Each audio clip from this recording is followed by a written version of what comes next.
Hi friends, welcome back to our channel.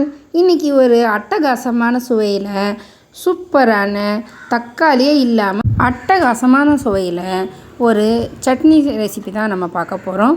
இந்த சட்னி ரெசிபிக்கு முக்கியமாக ஒரு 3 பொருள் இருந்தாலே ஒரு 5 நிமிஷத்தில் ஒரு சூப்பரான சட்னி ரெடி பண்ணிடலாம். இதை எப்படி செய்யலான்றதை பார்க்கலாமா? வாங்க பார்க்கலாம். இதுக்கு நம்ம ஒரு கடாயில் ஒரு 3 டீஸ்பூன் அளவு நல்லெண்ணெய் ஊற்றிப்போம். இந்த நல்லெண்ணெயை கொஞ்சம் சூடான பிறகு கடுகு வேணாலும் போட்டு நீங்கள் முதலே தாளிக்கலாம். நான் ஆனால் தாளிக்கலை. முதல்ல ஒரு 3 டீஸ்பூன் அளவு கடலைப்பருப்பை போட்டு நல்லா பொன்னிறமாகிற அளவுக்கு வறுத்து எடுத்துக்கிறேன். அதுக்கப்புறமா ஒரு 3 காஞ்ச மிளகாய், என்னோடய காரத்துக்கு 3 காஞ்ச மிளகாய் போதுமானதாக இருந்தது. உங்களுக்கு வேணும்னா நீங்கள் இன்னும் 1 கூட இல்லை 2 கூட ஆட் பண்ணிக்கலாம். எனக்கு 2 போதுமாக இருந்தது. அதே மாதிரி ஒரு பெரிய வெங்காயத்தை அரிஞ்சு பெருசாக அரிஞ்சு வச்சுருந்தேன். அதையும் இது கூடவே போட்டு நல்லா வதக்கிக்கிறேன். இதுக்கு இந்த வெங்காய சட்னிக்கு நீங்கள் சின்ன வெங்காயம் போட்டிங்கன்னா இதை விட இன்னும் அல்டிமேட்டாக இருக்கும்.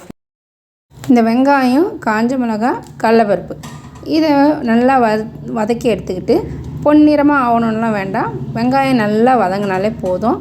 இந்த மாதிரி நல்லா வதங்கி வந்த பிறகு கொஞ்சமாக கறிவேப்பிலை, ஒரு பிடி அளவு கறிவேப்பிலை சேர்த்துக்கிறேன்.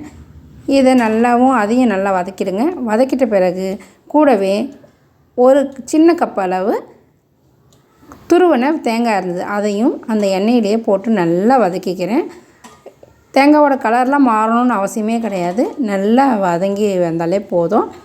அந்த சடசடப்பு இல்லாமல் இருந்தால் போதும்.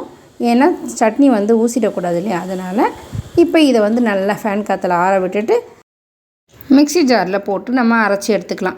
இந்த வெங்காய சட்னி அரைக்கிறதுக்கு மிஞ்சி போனால் ஒரு 5 நிமிஷம்தான் ஆகும். ரொம்ப நேரம் எடுக்காது. இப்போ இது நல்லா ஆறி போச்சு. இப்போ நம்ம இதை மிக்ஸி ஜாரில் போட்டு எடுத்துக்கலாம்.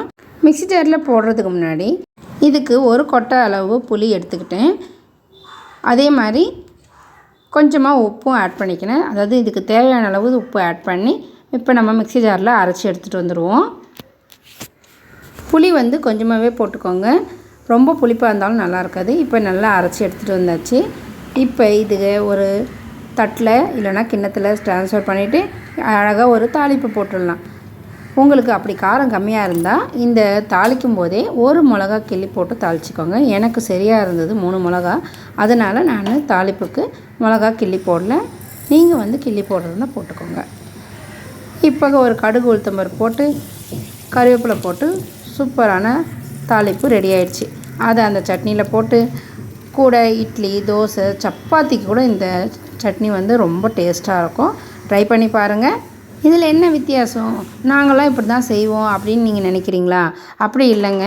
நான் எப்பயுமே இது கூட ஏதாவது ஒரு காய் சேர்ப்பேன், இல்லைனா கேப்சிகம் இந்த மாதிரி ஐட்டம் தான் சேர்ப்பேன்.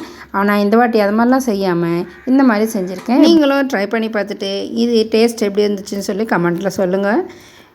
ஓகே, இந்த வீடியோ உங்களுக்கு பிடிச்சிருந்தால் லைக் பண்ணுங்கள். மறக்காமல் சேனலை சப்ஸ்கிரைப் பண்ணிவிட்டு பக்கத்தில் இருக்க பெல் ஆப்ஷனில் ஆல் கொடுத்துக்கோங்க. அப்போ தான் நாங்கள் போடுற எல்லா வீடியோஸும் உங்களுக்கு நோட்டிஃபிகேஷனில் வரும்.